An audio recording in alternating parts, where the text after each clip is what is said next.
بسم اللہ الرحمن الرحیم الحمد للہ الذی نور قلوب العارفین بنور معرفته واثبت فؤاد انبیائه واولیائه بقصص الانبیاء والمرسلین واکمل ایمان المسلمین والمؤمنین بولایت علی امیر المؤمنین علیہ السلام اللهم صل على محمد وعلى محمد والصلاة والسلام والتحية والإكرام على أفضل الموجودات العبد المؤيد والرسول المسدد المصطفى الأمجد المحمود الأحمد أعني أبا القاسم محمد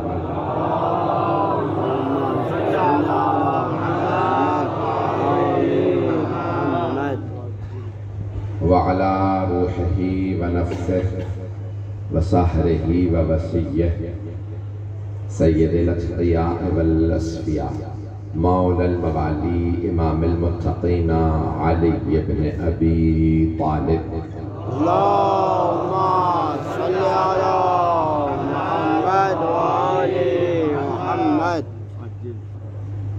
وعلى أوصيائه لا سيما بقية الله في الأرض روحي وأرواح العالمين لتراب مقدمه الفدا واللعنة الدائمة على أعدائهم أجمعين من الآن إلى قيام يوم الدين أما بعد فقد قال الله الحكيم في كتابه الكريم بسم الله الرحمن الرحيم اعدلوا هو أقرب للتقوى صلوات على محمد وعلى محمد اللهم صل على محمد وعلى محمد عزیزان گرامی میرا موضوع عدل رہے گا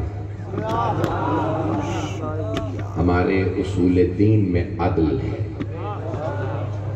اس سے پہلے کہ میں اپنے موضوع کو آپ کی خدمت میں پیش کروں مجھے ابھی راستے میں خبر ملی کہ بہت بڑا حادثہ ہوا آپ کسی علاقے میں جس میں مجھے نہیں معلوم اب تک کی فکر کیا ہے کہ کتنے افراد اپنی جان سے ہاتھ دھو بیٹھے جو بتایا جا رہا ہے شاید 100 کے قریب پروردگار عالم تمام کے تمام مرحومین پہ اپنی رحمت نازل فرمائے اور جو زخمی ہیں خدا انہیں بحق بیمار کربلا شفائے کاملہ عاجل عنایت فرمائے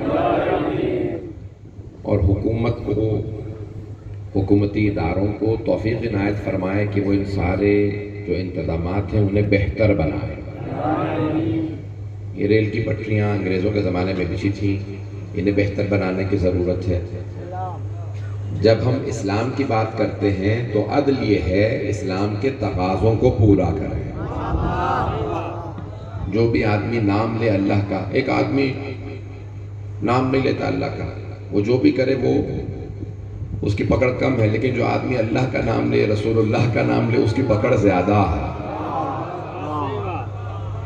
وہ دعویٰ کرتا ہے کہ میں اللہ کا بندہ ہوں میں اللہ والا ہوں تو اس کی پھر ذمہ داری زیادہ ہو جاتی ہے اور اگر کوئی کہے کہ نہیں میں اللہ والا نہیں میں اللہ والا بھی ہوں اور رسول والا بھی ہوں اس کی ذمہ داری اور زیادہ ہو جاتی ہے اور اگر کوئی کہے کہ میں اللہ والا بھی رسول والا بھی اور علی والا بھی ہوں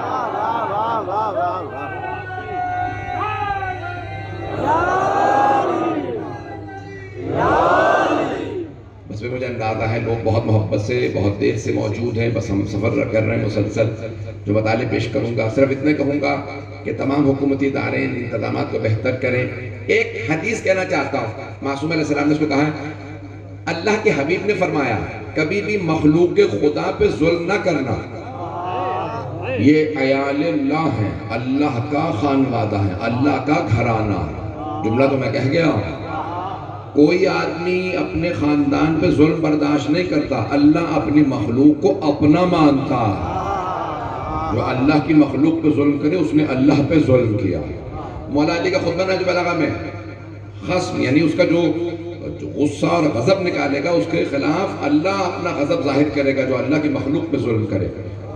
تو عزیزان گرامی آپ کا شہر بڑا مشہور شہر ہے، سیاست کا مرکز رہا ہے، ابھی بھی ہے اور آئندہ بھی رہے گا۔ تو عزیزان گرامی میری صرف اتنی درخواست ہوگی کہ تمام افراد جب بھی حکومت میں آئیں تو رعایا کا خیال رکھیں، جو اللہ کی مخلوق کو راضی رکھتا ہے وہی رضی اللہ بنتا ہے۔ میری باتیں پہنچ رہی ہیں؟ تو عزیزان گرامی جب مخلوق کو راضی کرو گے تبھی اللہ راضی ہوگا۔ آئیں ذرا میں نے عدل موضوع لیا ہے، عدل میں نے مدتوں سے اس کے اوپر پیش نہیں کیا، میں پیش کرنا چاہتا ہوں۔ شیعہ اصول دین میں ہے عدل، عدالت، اللہ عادل ہے۔ سارے مسلمان کہتے ہیں اللہ عادل ہے، لیکن ڈیفینیشن پہ تعریف پہ اختلاف ہے۔ وہ کہتے ہیں جو بھی اللہ کرے گا وہ عدل ہوگا، ہم کہتے ہیں اللہ جس بات کا حکم دے اس کے برخلاف نہیں کرے گا۔ میری یہ بات پہنچ رہی ہے؟ میں چاہتا ہوں میرے نوجوان بھائی میرے بچے جو ہیں اس بات کو غور سے سنیں، کیونکہ بزرگ تو سیکھے سکھلائے بیٹھے ہیں۔ وہ کہتے ہیں اگر، بہت سے مسلمان یہ کہتے ہیں اگر، کیونکہ مجھے پتا شیعہ سنی مشترک مجمع ہے، ہمارا اصول دین میں عدل کیوں ہے، اس کو ذرا غور سے سنیے گا۔ وہ کہتے ہیں اللہ چاہے تو کسی اچھے آدمی کو معاذ اللہ جہنم میں ڈال سکتا ہے، کیونکہ اللہ جہنم میں ڈالے گا یہ عدل ہے۔ اور اگر اللہ چاہے تو کسی برے کو جنت میں ڈال سکتا ہے، کیونکہ اللہ ایسا کرے گا یہ عدل ہے۔ ہم کہتے ہیں ممکن ہی نہیں ہے کہ اللہ ہمیں حکم دے قرآن میں اعدلو، جو میرا موضوع ہے، عدل برقرار کرو، دنیا میں عدل نافذ کرو، اور خود عدالت کے خلاف حکم دے۔ سارا مجمع نہیں ہے، قرآن کی آیت ہے وَمَا رَبُّكَ بِظَلَّامٍ لِلْعَبِيدِ، آپ کا رب اپنے بندوں پہ کبھی ظلم نہیں کرتا۔ جب اللہ بندوں پہ ظلم نہیں کرتا تو کیسے ممکن ہے کہ کوئی نیک ہو اللہ جہنم میں ڈال دے اور کوئی برا ہو؟ یہ عدل الہی کے خلاف ہے کہ کسی برے کو اللہ جنت میں ڈال دے۔ نہ جانے کون سے بروں کو جنت میں بھجوانے کی تیاری ہے۔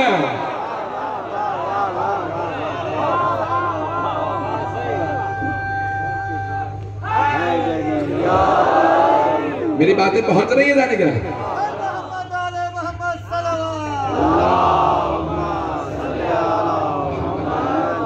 آپ نے میرے گلے سے سینے سے اندازہ لگا لیا ہوگا کہ میری حالت کیسی ہے۔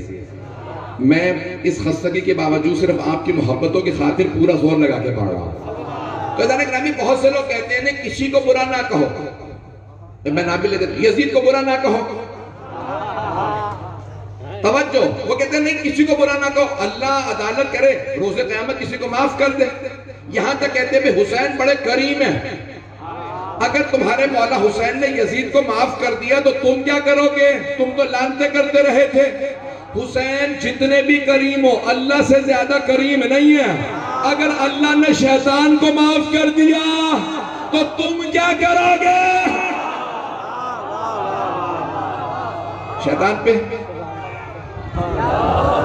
شیطان پہ لعنتیں بند کر دو گے؟ مجھے نہیں معلوم مجمع ہے یا نہیں ہے، لیکن میں ایک جملہ بھی کہہ کے آیا ہوں اور دوبارہ یہاں دہرانا چاہتا ہوں۔ آخری زمانے میں صرف 2 کیمپ ہوں گے۔ میرے بھائی نے کتنی مرتبہ میرا حوالہ دیا کہ امام زمانہ کا دفاع کرتے ہیں، میں بڑا ایک ادنا سا غلام ہوں آل محمد علیہ السلام کا، وہ اگر قبول کر لیں تو بڑی بات ہے، وَإِلَّا ہماری حیثیت کچھ نہیں ہے۔ عزیزان گرامی آخری زمانے، معصوم کی حدیث ہے، آخری زمانے میں صرف 2 خیمے ہوں گے، 2 کیمپ، حسینیوں کا اور یزیدیوں کا، تیسرا کیمپ نہیں ہوگا۔ اب دنیا کو فیصلہ کرنا انہیں حسینی کیمپ میں آنا ہے یا یزید کے بعد۔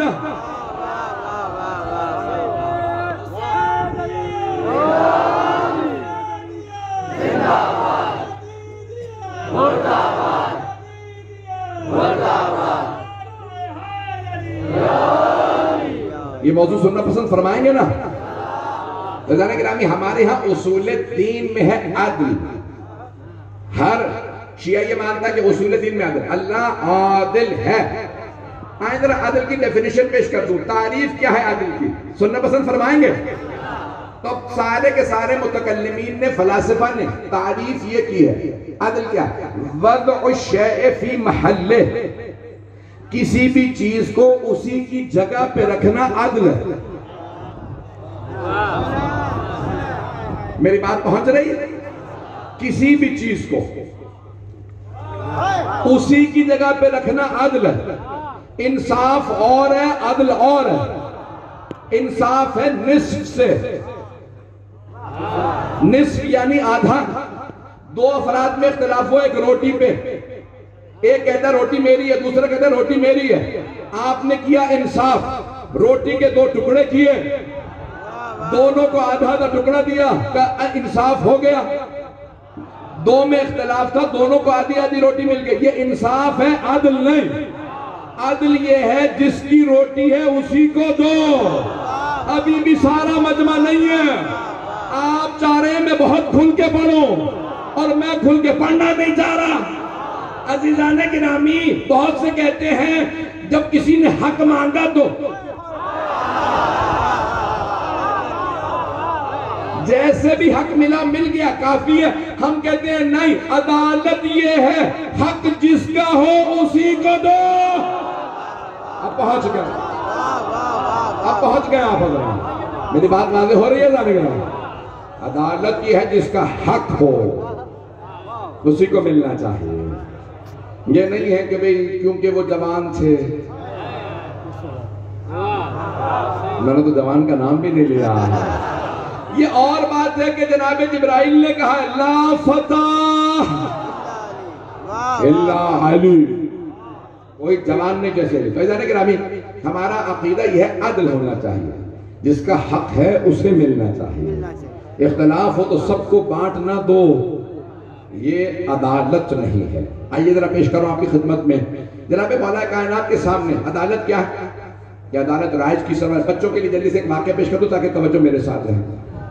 تو دو خواتین آئیں، دو واقعات ہیں. ایک واقعے میں ہے کہ دو بچے لے کے آئے، ایک لڑکا اور ایک لڑکی. دونوں کہتی تھی لڑکا میرا ہے.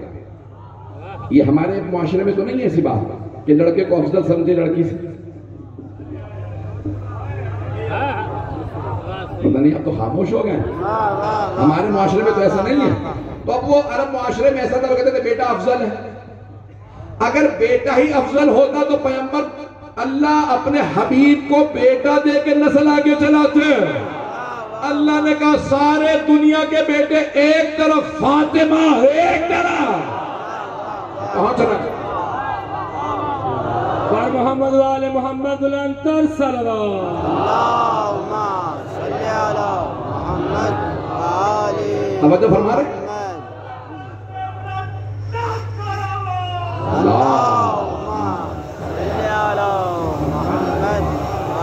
توجہ فرما رہے ہیں نہیں.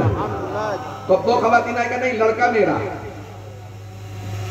اور بیٹی اس کی ہے. وہ والا واقعہ نہیں. دوسرا واقعہ ہے کہ ایک ہی بچہ ہے، دو خواتین کہتی ہیں بچہ میرا. واقعہ ذہنوں میں آ گیا. دیکھیں شیعہ بچہ بچہ عدالت علوی کو جانتا ہے. تو اب ایک مرتبہ دونوں خواتین کہتی ہیں یا علی یہ بچہ میرا.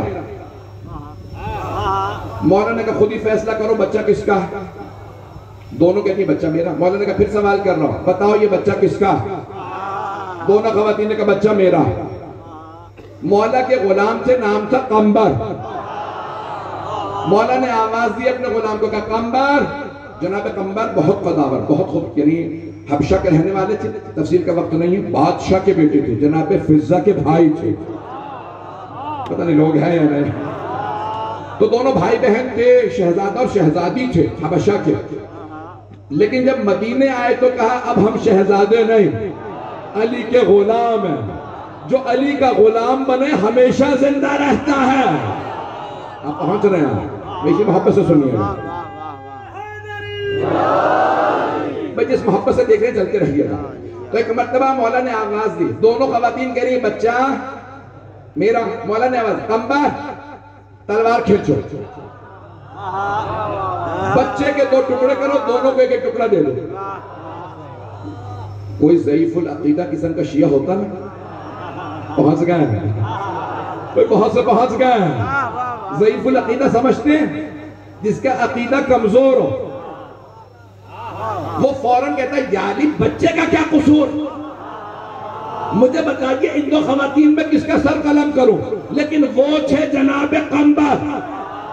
جب مولا نے کہا نا قمبر تلوار کھینچو بچے کے دو ٹکڑے، انہوں نے مولا کو دیکھا کہا جی مولا. تلوار کھینچی آگے بڑھے، سارے دیکھنے لگے قمبر کو کیا ہو گیا، اتنا نمازی پرہیزگار بچے کے دو ٹکڑے کرنے لگا.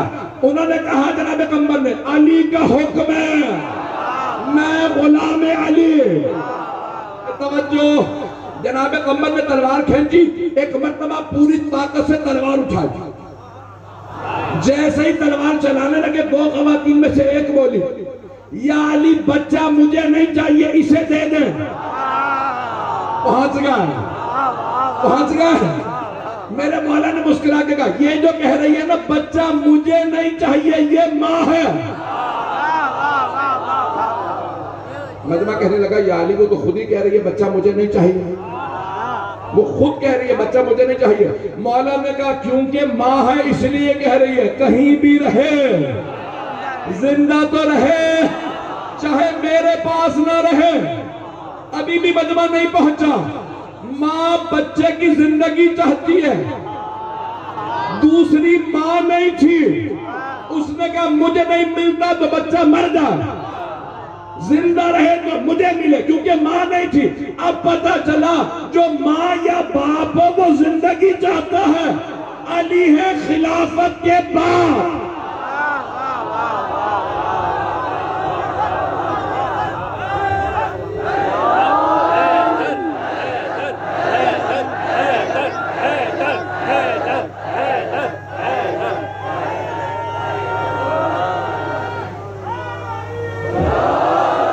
بھئی میری بات پہنچ گئی ہے.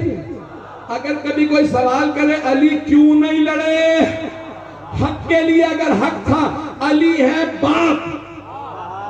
مولا چاہتے ہیں کہیں بھی رہے اسلام زندہ تو رہے. جب بچے کو پتہ چلتا ہے نا میں جس کی گود میں ہوں یہ میرا باپ نہیں باپ وہ ہے، تو خود بخود آ جاتا. توجہ، ابھی بھی سارا مجمع نہیں ہے. بچہ خود بخود باپ کے پاس آ جاتا ہے. مولا جانتے ہیں باپ میں ہوں. جب بچہ جوان ہوگا میرا بیٹا مہدی آئے گا یہ خود بخود واپس آ جائے گا. جو لوگ ابھی تک نہیں پہنچے اور کھول دو مسئلے کو. کبھی کوئی کہنا کہ مشورے کیوں دیتے تھے، تو مشورے اس لیے دیتے تھے کہ مولا کا بچہ ہے. پتہ نہیں لوگ ہیں یا نہیں. چلیں، ایک آدمی نے دیکھا میرا بچہ میں نے کسی کو گود دیا. وہ بچہ بعض کا گھر دیر سے آتا تھا. باپ کیا کہہ رہے بیٹا دیر سے مت آیا کرو. بتا نہیں رہا میں باپ ہوں.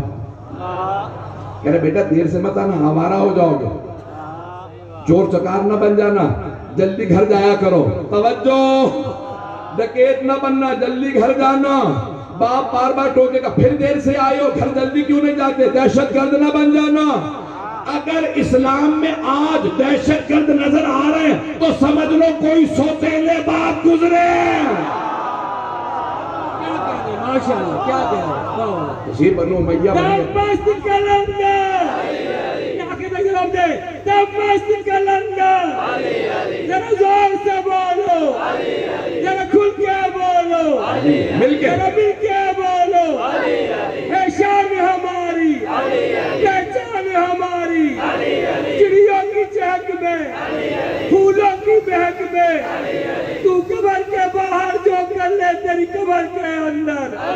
نعرہ حیدری. توجہ فرمانے سے جانے گا. عدالت علوی یہ ہے جس کا حق ہے اسی کو ملنا چاہیے، جس کا حق. اللہ نے گرامی دنیا میں سرور کائنات نے عدالت نافذ کی. آج پاکستان میں الیکشنوں کی باتیں ہو رہی، ہر آدمی کہہ رہا ہے حکمران ایسا ہے جو عدالت نافذ کرے. توجہ، میں سیاست میں نہیں بولوں گا، ڈر نہ جائیے گا. نہ میں پارٹیاں بدلنے کے لیے کہوں گا، فیصلہ آپ کو خود کرنا. نہ میں کسی پارٹی میں ہوں نہ جاؤں گا. مجھے تو اسلام پیش کرنا ہے، محمد و علی کی عدالت کو پڑھنا.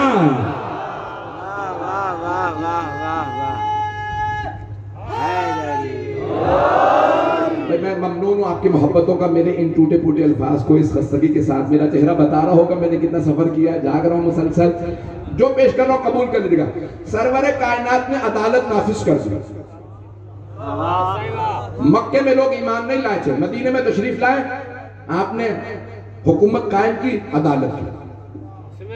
جب عدالت قائم کر دی نا تو ایک مکے سے آدمی آیا کچھ تجارت کے لیے. کہاں؟ مدینے.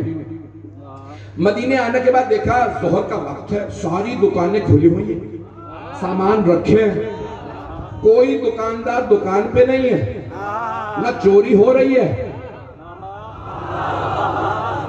نہ کوئی پریشانی. ایک مرتبہ اس نے آواز دی, لوگوں کہاں ہو؟ کوئی آواز نہیں آ رہی. دوسری دفعہ آواز دی, تیسری دفعہ کہنے لگا کیا اس شہر میں بسنے والے سب مر گئے؟ اتنے میں دیکھا ایک آدمی مسجد سے باہر آ رہا. صحابی رسول نے کہا کیا بات ہے, کیوں شور مچا رہے ہو؟ کہا بھئی یہ دکاندار کہاں گئے؟ کہا ظہر کا وقت ہو گیا, نماز پڑھنے گئے. کہا تم سارا سامان ایسے ہی رکھ کے چلے جاتے ہو نماز پڑھنے؟ کہا ہم چلے جاتے ہیں. کہا تمہیں ڈر نہیں لگتا دکانوں پہ چوری ہو جائے گی؟ کہا ہمیں ڈر نہیں لگتا. کہا کیوں؟ کہا کیونکہ رسول اللہ کی حکومت ہے. پتہ نہیں لوگ ہیں یا نہیں. عدالت پیش کر رہا ہوں, شیعہ اصول دین میں عدالت ہے, سارے مجمع کی توجہ رہے. مکے سے آنے والے نے کہا کیا مطلب؟ رسول اللہ کی حکومت ہے, اگر محمد کی حکومت ہے تو چور ہے. پتہ نہیں لوگ ہیں یا نہیں. کب چور چاہے مکے میں ہو چاہے مدینے میں, چور ہے. اب پتہ چلا مکے مدینے میں بھی چور تھے. پتہ نہیں لوگ ہیں. میری باتیں پہنچ رہی ہیں بھئی, آپ میرے کسی جملے کو ضائع نہیں ہونے دے رہے, میں ممنون ہوں آپ کی محبت کا. ایک مرتبہ اس نے کہا بھئی چور چاہے مکے کا ہو چاہے مدینے کا, جب مکے کے اندر دکان سے چوری کر لیتا ہے تو مدینے میں کیوں نہیں چوری کرتا؟ توجہ, کہ چور اگر مکے میں چوری کرتا ہے مدینے میں کیوں نہیں چوری کرتا؟ کہ کیونکہ چور کو پتا ہے مکے میں انصاف اور عدالت نہیں, مدینے میں ہے. اب پتہ چلا اگر حکمران خود عادل ہو, میں نے پڑھ دیا پاکستان کے حالات میں نے پڑھ دیا, اگر حکمران خود عادل ہو رعایا چوری نہیں کرتی, لیکن اگر حکمران ہی چور ہو, اس سے زیادہ کھل کے تو نہیں پڑھ سکتا ہوں.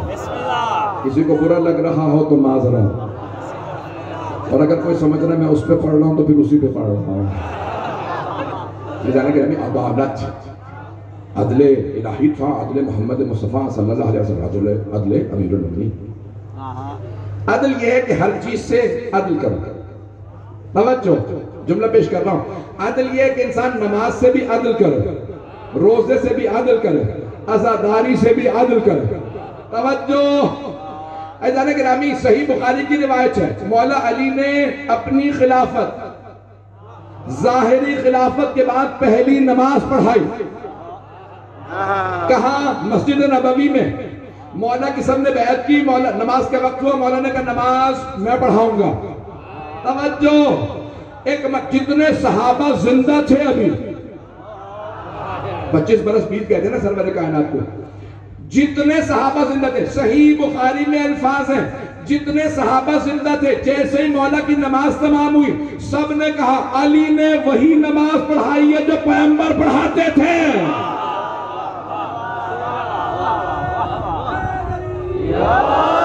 توجہ فرما رہے ہیں, میری باتیں سخت تو نہیں ہیں. سارے صحابہ جو ابھی زندہ تھے سب نے کہا علی ابن ابی طالب علیہ السلام نے وہی نماز پڑھائی ہے جو رسول خدا صلی اللہ علیہ وسلم پڑھاتے تھے. کیا مطلب؟ آیا نماز بدل گئی تھی؟ پتہ نہیں لوگ ہیں یا نہیں. آیا نماز بدل گئی تھی یا نہیں؟ اوروں کا طریقہ نماز میں اور تھا, علی کا طریقہ اور تھا. علی پیغمبر کی طرح نماز میں معراج پہ لے جاتے تھے.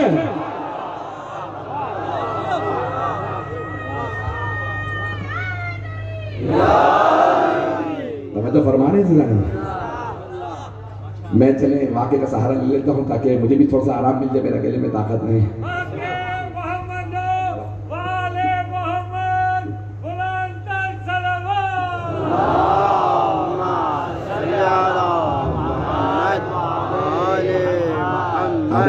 چلتے رہیں گے میرے ساتھ؟ ماشاءاللہ ماشاءاللہ.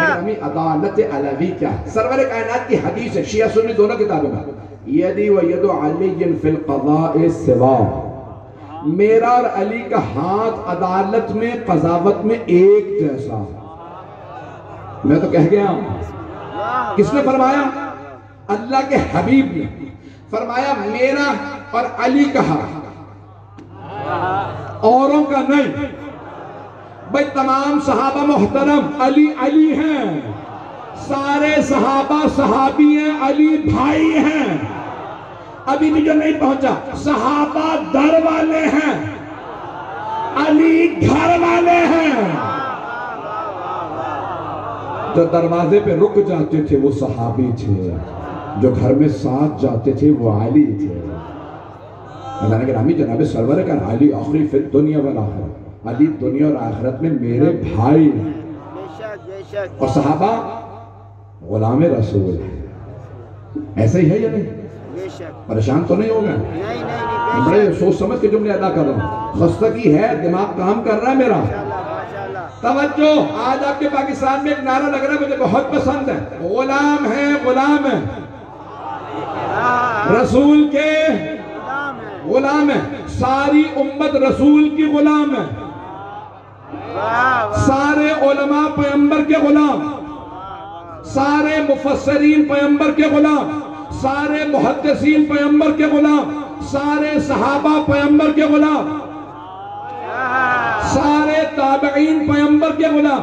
ساری امت غلام ہے، سارے صحابہ غلام، پیغمبر مولا. ابھی سارا مجمع نہیں ہے، ساری امت غلام، رسول خدا مولا. اور پیغمبر خود فرما گئے جس کا میں مولا اس کے علی مولا. حیدر حیدر حیدر حیدر حیدر حیدر حیدر حیدر حیدر بار محمد والے محمد الانظر صلوات. میں بہت زیادہ وقت نہیں لوں گا، چلتے رہیے گا میرے ساتھ. تو میں پیش کر رہا تھا حدیث نبوی ہے، سارا مجمع ہے نا میرے ساتھ. میرا اور علی کا ہاتھ عدالت میں قضاوت میں ایک جیسا. میں نے کہا تھا نوجوانوں کے لیے بچوں کے لیے ایک جلدی سے واقعہ پیش کر دوں پھر میں بات کو آگے بڑھاؤں. سب سے جلیل القدر صحابی رسول حضرت سلمان فارسی رضی اللہ عنہ. ایسا ہی ہے. آپ نے کبھی سوچا اتنے 1.25 لاکھ صحابہ، یہ جناب سلمان فارسی کا مقام زیادہ کیوں؟ میں اپنی سمجھ پیش کر رہا ہوں، دل کو لگے تو سب بولیے گا. 1.25 لاکھ صحابہ میں جو مقام، پیغمبر کی حدیث ہے نا، الایمان 10 درجات، امام صادق علیہ السلام، ایمان کے 10 درجے ہیں. 10 میں سے 7 حضرت عمار کے پاس، 8 درجات مقداد کے پاس، 10 میں سے 9 درجے ابو ذر کے پاس، اور 10 کے 10 درجے سلمان کے پاس. آپ تو پریشان ہو کے سن رہے ہیں. 10 کے 10 درجے جناب سلمان کے پاس. کبھی سوچا یہ جناب سلمان کو اتنا مقام کیوں ملا؟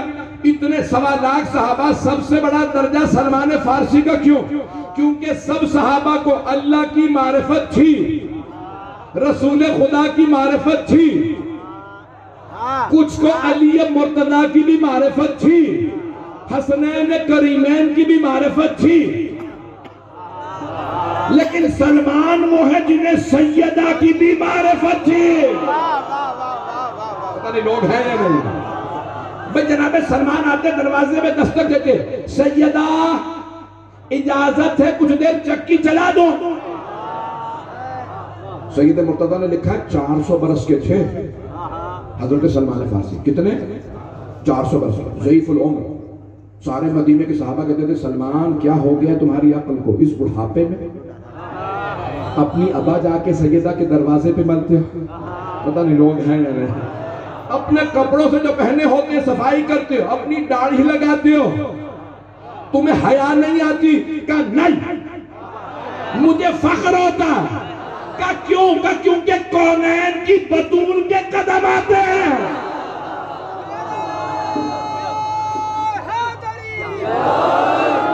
بڑے بڑے علماء کے جملے ہیں یہ جو میں اپنے انداز سے پیش کر رہا ہوں. بڑے بڑے جلیل القدر علماء نے لکھا. اب وہ جناب سلمان فارسی جن کا اتنا رتبہ اتنا مقام وہ آئے جناب سرور کائنات. میں نے کہا تھا بچوں کے لیے واقعہ پیش کر رہا ہوں. یا رسول اللہ خرمے کھا رہے ہیں عطا کیجئے. آپ نے ہاتھ ڈالا کھجور اٹھائے جناب سلمان کے ہاتھ پہ. جناب سلمان فارسی نے کھجور لیے خیمے سے باہر نکلے جلدی جلدی جا کے گنے تو 9 خرمے تھے. دوسرے خیمے میں گئے وہاں مولا علی بیٹھے وہ بھی خرمے کھا رہے تھے. فوراً جا کے کہا یا علی خرمے عطا کیجئے. مولا نے بغیر دیکھے بغیر گنے خرموں میں ہاتھ ڈالا جناب سلمان فارسی کے ہاتھوں پہ رکھا. جناب سلمان فارسی نے خرمے ہاتھ میں لیے اور گننے لگے. مولا نے ایک مرتبہ مسکرا کے کہا سلمان کیا گن رہے ہیں؟ اگر پیغمبر نے 9 سے زیادہ عطا کیے ہوتے تو میں بھی 9 سے زیادہ دیتا. عدالت علوی حبیب خدا کی حدیث میرا اور علی کا ہاتھ ایک ساتھ. میری باتیں پہنچ رہی؟ عزیزان گرامی عدالت کو نافذ کیا سرور کائنات نے. عدل جب مکے سے آپ ہجرت فرما رہے تھے سرور کائنات صلی اللہ علیہ وسلم تو آپ نے ایک مرتبہ جناب مولا کائنات سے کہا یا علی میرے بستر پہ سو جائیے اور جب صبح اٹھیں تو چند کام آپ کو دے کے جا رہا ہوں. سارے مکے والوں کی امانتیں میرے پاس ہیں. توجہ اگر جملے برے لگے تو بہت معذرت لیکن کہے بغیر نہیں رہوں گا. ممبر کا حق ہے سمجھ کے پیش کر رہا ہوں. رسول اسلام نے فرمایا سارے مکے والوں کی امانتیں میرے پاس ہیں. مکے والوں کی. مولا علی نے کہا یہ نہیں فرمایا یا رسول اللہ مکے والے ہیں مشرک اگر ان کی امانتیں آگے پیچھے ہو بھی جائیں تو کیا. اب پتہ چلا نبی اور علی مشرک و کافر کی امانت میں بھی خیانت نہیں کرتے. پتہ نہیں مجمع ہے یا نہیں. میں نے کہا نا جملے سخت ہیں چلتے رہیے گا. میں یہ سخت جملے پڑھتا رہوں گا 5-10 منٹ چلیے گا. ایک مرتبہ کہا یا علی ساری امانتیں مکے میں ہر گھر کی امانت میرے پاس. اس زمانے میں بینک نہیں تھے. کہا یہ آج لوکر ہوتے ہیں یہاں ہیں بینکوں میں لوکر. لوگ امانت جا کے اپنا زیور قیمتی چیز بینک میں رکھ دیتے ہیں. چلے یہاں نہیں ہوگا. اگر کسی گھر میں تجوری ہو تو لوگ کہتے ہیں میری بھی امانت رکھ لینا. 2 ٹن کی تجوری ہے کون اٹھا کے لے کے جائے گا تو بھئی میری امانت محفوظ رہے گی. اس زمانے میں سارے کے سارے مکے والے اپنی امانتیں پیغمبر کے پاس رکھوا کہ محمد صادق و امین. سارے مکے والوں نے اپنی امانتیں سارے مجمع کی توجہ جملے پیش کر رہا ہوں. سارے مکے والوں نے امانتیں پیغمبر اسلام صلی اللہ علیہ وسلم کے پاس رکھوا رکھی. پیغمبر نے فرمایا یا علی کل امانتیں لوٹا کے آئیے گا. میں مدینے جا رہا ہوں امانتیں میرے بستر پہ سو جائیے گا کیونکہ میری جان کو خطرہ. توجہ فرمایا کس سے؟ مولا علی سے. میرے بستر پہ سو جائیے گا میری جان کو خطرہ ہے.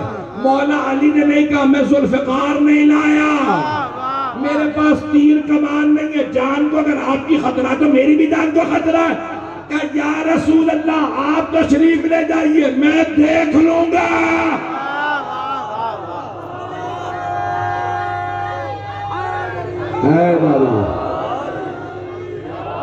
توجہ فرمانے سے کہ دوسری یا علی ساری امانتیں لوٹا دے گا. تیسری بات میری بیٹی فاطمہ کو مدینے لے آئے گا اور میری چچی یعنی اپنی والدہ حضرت فاطمہ بنت اسد کو فاطمہ بنت زبیر یہ جتنی بیویاں ہیں یا علی اکیلے آپ لے آئے گا. میں نے جملہ پیش کر دیا. ان سب بیویوں کو یا علی آپ لے آئیے گا. کسی اور صحابی سے نہیں کہا کیونکہ پیغمبر جانتے ہیں علی علی ہے شیر خدا ہے. ساری بیویوں کی حفاظت کے لیے ایک علی کافی. میں جملوں کو پیش کر رہا ہوں آپ کی خدمت میں. سرور کائنات نے یہ نہیں بتایا یہ اتنی امانتیں سینکڑوں ہزاروں افراد مکے کے میرے گھر میں اتنی امانتیں رکھوا گئے ہیں.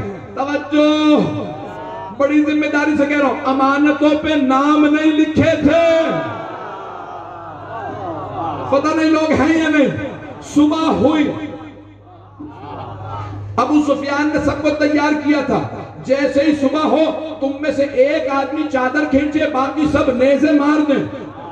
محمد کو مار. 40 قبیلوں کے لوگ نیزے لیے کھڑے تھے. جیسے ہی چادر کھینچی، سب نے نیزے اٹھائے مارنے کے لیے. جو نیزوں کے سائے میں اطمینان سے لیٹا رہے اسے اسد اللہ کہتے ہیں. حیدر حیدر حیدر حیدر حیدر حیدر حیدر حیدر.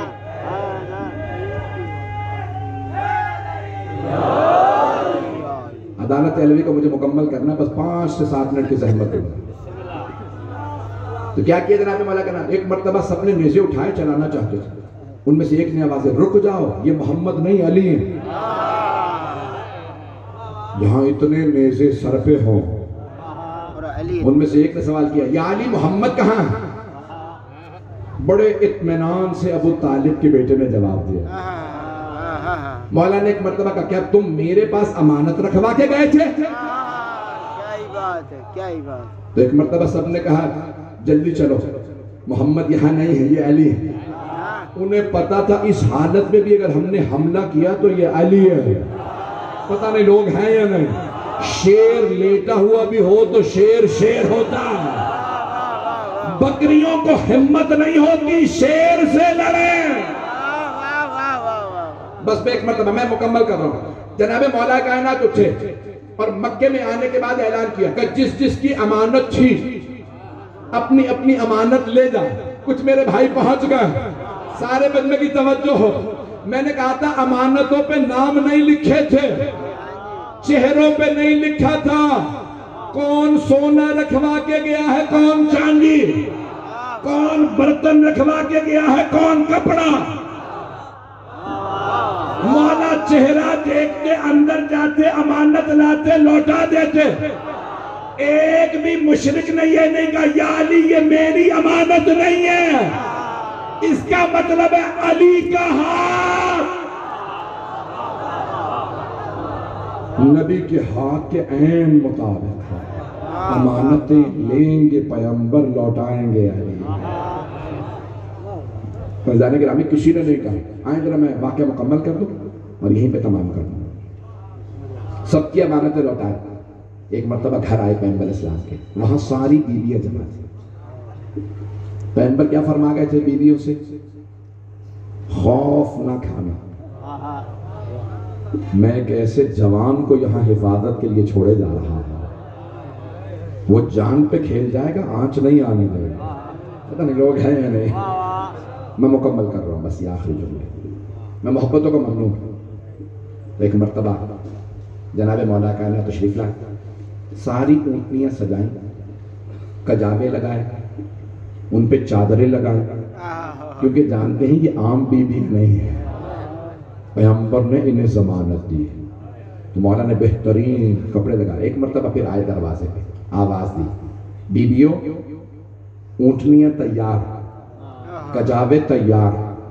مولا نے ساری اونٹنیوں کو بٹھا دیا اور اکیلے آواز دی کہ سب بیویاں آ جائیں. پورے مکے میں ایک بات پھیل گئی، محمد ہجرت کر گئے صلی اللہ علیہ وسلم. ہجرت کر گئے. وہاں مشرکین مکہ کیا منصوبہ بنائے بیٹھے تھے؟ ہم نے قتل کرنا ہے. سب پہنچے ابو سفیان کے پاس. ابو سفیان وہ تو چلے گئے رات میں، ہجرت کر گئے. ایک آدمی نے کہا، او ابو سفیان، محمد کی بیٹی یہی رہ گئی. وہ چلے گئے ہیں لیکن ان کی بیٹی یہی ہے. ابو سفیان نے کہا سارے لشکر کو تیار کرو، قبیلوں کو بلاؤ، محمد کی بیٹی کو گرفتار کر لیتے ہیں. محمد بہت غیرت مند ہے، وہ بیٹی کو چھڑوانے آئیں گے، ہم انہیں مار دیں گے. منصوبہ سمجھ میں آئے؟ یہ نئی منصوبے نہیں ہیں. پتہ نہیں لوگ پہنچے یا نہیں. یہ یزید نے کوئی نئی بات نہیں کی تھی، اس کے باپ دادا پہلے بھی سوچ چکے تھے. ایک مرتبہ اس نے کہا منصوبہ بناؤ. سب لوگ تیار ہیں.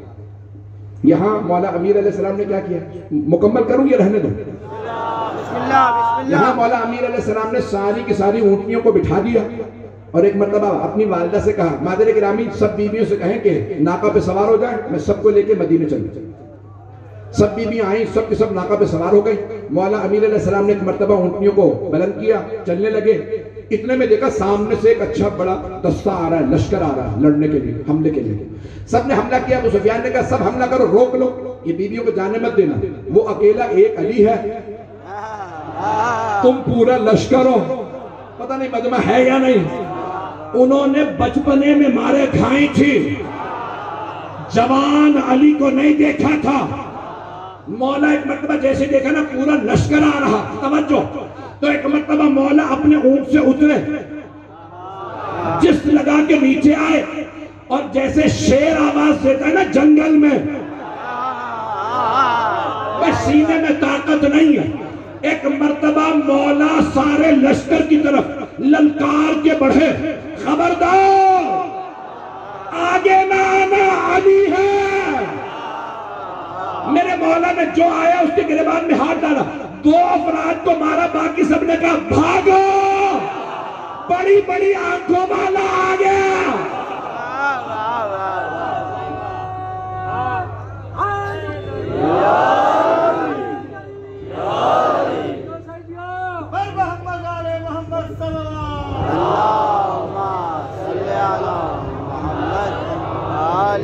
جب سب بھاگ گئے نا تو مولا تشریف لائے اور اس اونٹنی کے پاس کھڑے ہوئے جس پہ جناب سیدہ تھا، اور آواز دے کے کہا بی بی، ابھی مولا کی شادی نہیں ہوئی، کہا بی بی آپ کو کہیں ڈر تو نہیں محسوس ہوا؟ اتنی بڑی فوج آپ کو گرفتار کرنے آ گئی تھی. تو بی بی نے وہیں سے آواز دی حجاب سے، اونٹنی کی پشت سے، کہا ڈرے وہ جس کا ہمراہ علی نہ ہو.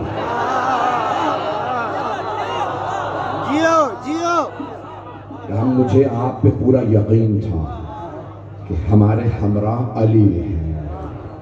عزیزان گرامی، روایت کے الفاظ ہیں، تاریخ میں بڑے عجیب و غریب الفاظ لکھے ہیں کہ مولا امیر پھر پورے راستے پیدل چلتے ہوئے آئے.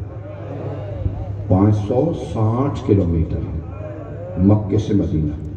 کیوں؟ بی بی نے جس اعتماد کا، بھروسے کا یقین دلایا ہے. ایسا نہ ہو کہ میں اونٹ پہ سوار ہو جاؤں، نظر نہ آؤں تو بیویاں سوچیں علی کہاں ہے. کہ یہ سب بیویاں دیکھتی رہیں میں سامنے چل رہا ہوں. شیر خدا چلتے ہوئے پہنچے، وہاں اعلان ہوا کہ یا رسول اللہ قافلہ آ رہا ہے. آپ نے کہا سب ہٹ جاؤ، میرا بھائی آ رہا ہے. جیسے مولا پہنچے تو جناب سرور کائنات نے باہیں پھیلائے، اپنے بھائی کو گلے لگایا، پیشانی کو چوما. جیسے پیار کرنے لگے نا، مولا نے سب سے پہلے سلام کیا رسول خدا کو، ساتھ یہ جملہ کہا یا رسول اللہ باقی باتیں بعد میں. آپ نے کہا تھا میری بیٹی آپ کے پاس امانت ہے. جملہ میں کہہ رہا، آپ نے فرمایا تھا میری بیٹی امانت ہے. یا رسول اللہ یہ اونٹنی کی مہا اپنی بیٹی سے پوچھ لیجئے، میں نے آنچ نہیں آنے دی. آپ نے کہا تھا امانت. لیکن ہاتھ جوڑ کے ایک جملہ پیش کر دوں، لیکن جب قبر پہ لائے تھے نا مولا تو اس وقت یہ جملہ نہیں کہا، اس وقت دوسرا جملہ کہا یا رسول اللہ لاشا آرام سے لیجئے، یہ وہ فاطمہ نہیں ہے جو آپ نے مجھے دی. اس فاطمہ کا پہلو شکست ہے. آپ نے وعدہ لے لیا تھا میرے بعد تلوار نہ اٹھانا. میں تو جملے پڑھ گیا ہوں. آج 18 محرم گزر گئے. آئیں ذرا مل کے کچھ دیر کے لیے کربلا چلتے ہیں. میں کچھ بیویوں کے مسائل پڑھنا چاہ رہا ہوں. بیویوں میں 2 نام بڑے مظلومیت کے نام ہیں. ایک بیوی کا نام ہے زینب کبریٰ. آج اگر چند جملے جناب زینب کے سن لیجیے. عزیزان گرامی، جب جناب زینب کبریٰ سلام اللہ علیہا شب عاشور اپنے دونوں بیٹوں کے بالوں میں ہاتھ ڈالتی تھی تو بار بار بیٹوں کے بالوں کو سنوار کے کہتی میرے شیروں، تم میں شیروں کا خون ہے، تم حیدر کرار کے نواسے ہو، تم جعفر طیار کے پوتے ہو. میرے شیروں مجھے پورا یقین ہے تم بھرپور انداز سے جنگ کرو گے، لیکن میرے بیٹوں میری 2 وصیتیں ہیں۔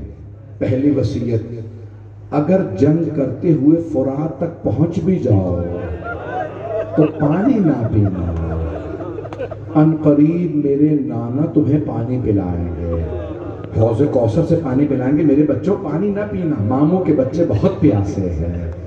بی بی کو جناب سکینہ کی پیاس کا بڑا احساس ہے۔ اجرکم اللہ، میں جانتا ہوں بہت تاخیر ہو چکی، رات کے 11:30 ہونے والے ہیں اور آپ اس پہر کے اندر اس محبت سے مصائب کو سن رہے ہیں۔ میرا دل ہے کہ میں جناب زینب کے آج تفصیل سے مصائب پڑھوں۔ چلیے گا میرے ساتھ۔ کون ہے جناب زینب؟ بی بی نے ایک اور جملہ کہا، میرے شیرو دوسری وصیت یہ ہے، اگر ہو سکے تو ماموں کے دشمن عمر سعد کا سر قلم کر دینا۔ کہا ٹھیک ہے اماں۔ جیسے ہی صبح عاشور نمودار ہوئی، دونوں شہزادے آئے، مامو جان اجازت ہے ہم میدان کارزار میں جانا چاہتے ہیں۔ مولا حسین نے دیکھا کہ اونو محمد تم میری بہن کی نشانی ہو، میرے بچوں ابھی نہیں۔ پھر دوبارہ گئے پھر ایک مرتبہ کہا جناب زینب نے، اونو محمد بیٹا آپ دونوں ابھی تک گئے نہیں؟ کہا اماں ہم جب بھی ماموں کے پاس اجازت کے لیے جاتے ہیں ماموں کہتے ہیں تم میری بہن کی نشانی ہو۔ کہا ذرا بلاؤ میرے بھائی عباس کو۔ بی بی نے ایک مرتبہ فرمایا، عباس ذرا حسین سے کہیے میرے حق کا واسطہ میرے دونوں بچوں کو جنگ کی اجازت دے دیں۔ جناب عباس نے مولا کی خدمت میں عرض کی، کہا مولا بی بی فرما رہی ہیں میرے بچوں کو اجازت دیں۔ آئے جناب سید الشہداء، بہن کیا بات ہے؟ کہا بھیا آپ میرے بیٹوں کو اجازت کیوں نہیں دیتے؟ کہا بہن کہیں ایسا نہ ہو کہ عبداللہ راضی نہ ہو، ان کے بڑھاپے کا دونوں سہارا ہے۔ جناب زینب نے فرمایا، کہا بھیا عبداللہ نے کہا تھا زینب اگر جنگ کی نوبت آئے نا تو اونو محمد کو علی اکبر سے پہلے بھیجیے گا۔ اجرکم اللہ، اجرکم اللہ۔ بس پہ ایک مرتبہ اجازت ملی، میں تفصیل سے نہیں پڑھوں گا۔ جیسے ہی مولا حسین نے ایک شہزادے کو ہاتھوں سے پکڑ کے گھوڑے پہ سوار کرایا، دوسرے شہزادے کو جناب عباس نے سوار کرایا۔ جب سوار ہو گئے نا دونوں نے ہاتھ میں ہاتھ ڈالا اور ایک دوسرے کو دیکھا۔ بڑے بھائی نے چھوٹے بھائی سے کہا، میں میمنے پہ حملہ کروں گا تم میسرے پہ، پھر ہم قلب لشکر پہ ملیں گے اور کوشش کریں گے حملہ کر کے ماموں کے دشمن عمر سعد کا سر قلم کر دیں۔ دونوں نے کہا ٹھیک ہے بھائی حملہ کرتے ہیں۔ جب دونوں نے میسرے اور میمنے سے حملہ کر کے قلب لشکر پہ ملے نا تو عمر سعد نے آواز دی، جلدی دونوں کو مارو یہ قریب آ گئے۔ بس جیسے قریب سے وار ہونے لگے، ایک کے سر میں گرز لگا، دوسرے کے سر میں تلوار لگی، دونوں زمین پہ گر گئے۔ ایک کی روح فوراً پرواز کر گئی، ایک میں رمق باقی تھی۔ جس میں رمق باقی تھی آواز دی، مامو جان ہماری مدد کو آئیے، مامو جان ہم دونوں گر گئے۔ سید الشہداء بہت تیزی سے آگے بڑھے، دونوں شہزادوں کو اٹھایا، ایک میں جس میں رمق باقی تھی ایک شہزادے میں، انہوں نے ایک مرتبہ کہا مامو ہماری والدہ کو ہمارا آخری سلام کہہ دیجیے اور کہیے گا اماں ہم فرات تک گئے تھے لیکن ہم نے پانی نہیں پیا تھا، اماں ہمیں آپ کی وصیت یاد تھی۔ آئیے جو مصائب میں جناب زینب کے پڑھنا چاہ رہا تھا میں نے تمہید باندھی، اب جناب زینب کے مصائب سن لیجئے۔ 11 محرم کا دن نکلا، بی بی صرف مولا حسین کے لاشے پہ گئے، اپنے بیٹوں کے لاشوں پہ نہیں گئی۔ لیکن جب کربلا سے جانے لگی نا تو ناقہ پہ بی بی سوار تھیں۔ آپ جانتے ہیں نا اونٹنی کی پشت بلند ہوتی ہے، بی بی نے مقتل میں دیکھا 2 لاشیں نظر آئیں۔ بی بی نے لاشوں کو دیکھا، آنکھیں بند کر لیں اور آنکھیں بند کر کے فرمانے لگی اونو محمد الوداع، اونو محمد خدا حافظ، ماں جا رہی ہیں۔ اجرکم اللہ، آج جناب زینب کو پرسہ دینا ہے، آج جناب زینب کے دونوں بیٹوں کا بھی پرسہ جناب سید اور امام زمانہ کو دینا ہے۔ بھئی 11 محرم کو جناب زینب کربلا سے چلی، 13 محرم کو کوفے سے چلی، 40 سے پہلے رہائی ملی شام سے۔ جب رہائی ملی نا شام سے تو شہداء کے سر واپس آنے لگے۔ جب شہداء کے سر واپس آ رہے تھے، سب سے درخواست میری طرف دیکھیے گا، امام سجاد نے کہا یزید شہداء کے سر واپس کر دے۔ شہداء کے سر واپس آنے لگے۔ پہلا جو سر آیا بڑا ننھا سا سر تھا۔ جناب رباب نے برقعے کا دامن پھیلایا، کہا لاؤ علی اصغر کا سر مجھے دے دو۔ بی بی نے سر ہاتھ میں لیا اور ایک مرتبہ کہا علی اصغر امثلو کا تنہر، بیٹا کیا آپ جیسے بچوں کو بھی نہر کیا جاتا ہے؟ علی اصغر اونٹوں کو نہر کیا جاتا ہے۔ بس بھئی دوسرا جو سر آیا بہت خوبصورت سر تھا، سر علی اکبر کا تھا۔ ایک ماں نے رو کے کہا نام ہے لیلہ، علی اکبر بیٹا آپ کے بغیر ماں کا جینا بڑا مشکل ہے۔ بس بھئی اب میں سارے مصائب نہیں پڑھوں گا، اتنے میں ایک سر آیا، ایک ماں نے کہا قاسم جب خیمے سے گئے تھے چہروں پہ نشان نہیں تھے۔ اجرکم اللہ، اتنے میں دو سر اور آئے، لانے والا دونوں سروں کا سوال کرنے لگا ان دو سروں کی وارثہ کون ہے؟ سب بیویوں نے جناب زینب کو دیکھا، جناب زینب نے سروں کو دیکھا، سر جھکا لیا۔ آنے والے نے دوبارہ سوال کیا ان دو سروں کی وارثہ کون ہے؟ پھر جناب زینب کو بیویوں نے دیکھا، پھر جناب زینب جواب نہیں دیتی۔ اس نے تیسری مرتبہ کہا مجھے اتنا بتا دو کیا ان دو سروں کی وارثہ خیموں میں جل کے مر گئی ہے؟ اب جناب فضہ سے رہا نہیں گیا، جناب فضہ نے کہا یہ دو سر مجھے دے دو، یہ میری آقا زادی کے بیٹے ہیں۔ جناب فضہ نے سر لیے کہا بی بی بیٹوں سے ودا تو کر لیں۔ جناب زینب نے فرمایا فضہ میں علی کی بیٹی ہوں، صدقہ دے کے واپس نہیں لیتی۔ اجرکم اللہ، اجرکم اللہ۔ بس بھئی 5 سے 7 منٹ کی زحمت دوں گا۔ بی بی کو رہائی ملی، نہ بی بی کربلا میں پہلے بیٹوں پہ روئی تھی، نہ شام میں۔ اب جب چہلوں پہ آئی نا بی بی کربلا، ہر قبر پہ گئے، ہر جگہ مرثیہ کہا، بیٹوں پہ مرثیہ نہیں کہا۔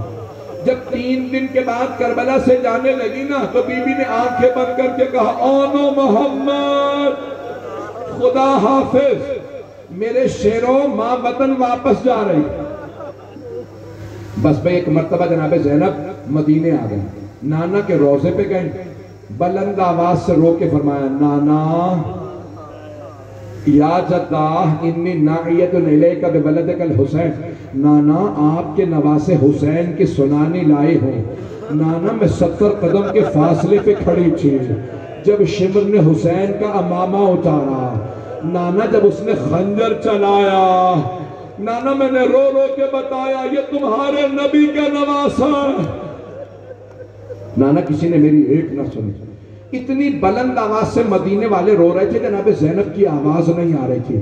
جب سب روتے روتے تھک گئے نا تو جناب زینب نے آواز دی نانا اگر نہ محرموں کا مجمع نہ ہوتا، نانا میں اپنی کلائیوں سے چادر ہٹاتی، نانا میں بازوؤں کے نیل دکھاتی، نانا میں آپ کو بتاتی آپ کی امت نے میری پشت پہ کتنے درے مارے۔ اجرکم اللہ، اجرکم اللہ۔ بس بھئی مولا سجاد نے پھپھی کا بازو پکڑا، کہا پھپھی اب ماں گھر چلیے، کہا بیٹا سجاد مجھے کچھ دیر کے لیے میری ماں کی قبر پہ لے چلیے۔ بس بھئی قبر پہ آئی ماں کی جناب زینب کبریٰ، میں نے سارے مصائب رہنے دیے، چلیے میرے ساتھ۔ اب آئیں بھائی کے گھر، جب بھائی کے گھر واپس آئی نا تو سب کو آواز دے کے کہا مجھے صرف میرے بھائی حسین کا پرسہ دینا، مجھے کسی اور کا پرسہ نہ دینا۔ جو بھی آتا جناب زینب کو آ کے پرسہ دیتا۔ بس بھئی ایک مرتبہ جناب عبداللہ ابن جعفر طیار نے بلا بھیجا، کہا اے سید سجاد پھپھی سے کہیں گھر واپس آ جائیں۔ وہ بی بی جنہوں نے کربلا میں بیٹوں کو یاد نہیں کیا، شام میں بیٹوں کے سروں کو نہیں لیا، چہلم پہ کربلا آئیں بیٹوں کی قبروں پہ نہیں گئیں، نانا کے روضے پہ گئیں بیٹوں کا کوئی شکوہ نہیں کیا، ماں کی قبر پہ گئیں بیٹوں کا کوئی تذکرہ نہیں کیا، بھائی کے گھر آئیں کسی سے پرسہ نہیں لیا، لیکن آخر ماں تھی کب تک برداشت کرتی۔ جیسے ہی اپنے گھر جانے لگی بیوی نے برقع سر پہ رکھا، عصا ہاتھ میں لیا، جب گھر جانے لگی بی بی کا کلیجہ منہ کو آنے لگا، دل پھٹنے لگا۔ جیسے ہی گھر آئی صحن میں 2 جانمازیں بچھی تھی، بی بی نے اٹھا کے سینے سے لگائی، رو رو کے کہنے لگی آنو محمد، میرا اس گھر میں دل نہیں لگتا، میں جینا نہیں چاہتی، مجھے اس گھر سے کوئی لے جا۔ اجرکم اللہ، میں نے تمام کر دیا۔ بی بی جب اپنے گھر کی زمین پہ بیٹھی گریہ فرما رہی تھی نا، حضرت عبداللہ ابن جعفر تیار آ گئے، آپ کے شوہر نامدار، لیکن جب آئے تو جناب زینب کو پہچان نہیں سکے۔ جانتے کیا فرمانے لگے؟ بی بی کو دیکھا اور ایک مرتبہ بلند آواز سے کہا، بی بی آپ ہمارے گھر میں کیوں آئیں؟ میری زوجہ موجود نہیں، آپ تشریف لے جائیے۔ جناب زینب نے دونوں ہاتھ سر پہ رکھے اور ایک مرتبہ فرمانے لگی، عبداللہ پہچانا نہیں؟ عبداللہ میں زینب ہوں، عبداللہ ہم لٹ گئے، برباد ہو گئے، عبداللہ اون و محمد مارے گئے۔ جناب عبداللہ نے جناب زینب کے بہن سنے، زمین پہ گر گئے، پھر اٹھے پھر گر گئے۔ جب دوسری مرتبہ گرے نا تو ایک مرتبہ جناب زینب نے سوال کیا، عبداللہ کیا بیٹوں کی شہادت برداشت نہیں ہو رہے؟ جناب عبداللہ نے کہا، نہیں زینب، وہ دونوں حسین پہ قربان ہیں، میں ہوتا میں بھی حسین پہ قربان ہو جاتا۔ زینب مجھے اتنا بتائیے یہ کلائیوں پہ نشان کیسے ہے؟ بی بی نے ایک مرتبہ فرمایا، عبداللہ ہاتھوں میں رسیاں، علی کی بیٹیاں، شرابی کا دربار، کوفہ و شام کے بازار، ہاتھوں میں پتھر، باغیوں کے نعرے، الا لعنت اللہ علی القوم الظالمین وسيعلم الذين ظلموا أي منقلب ينقلبون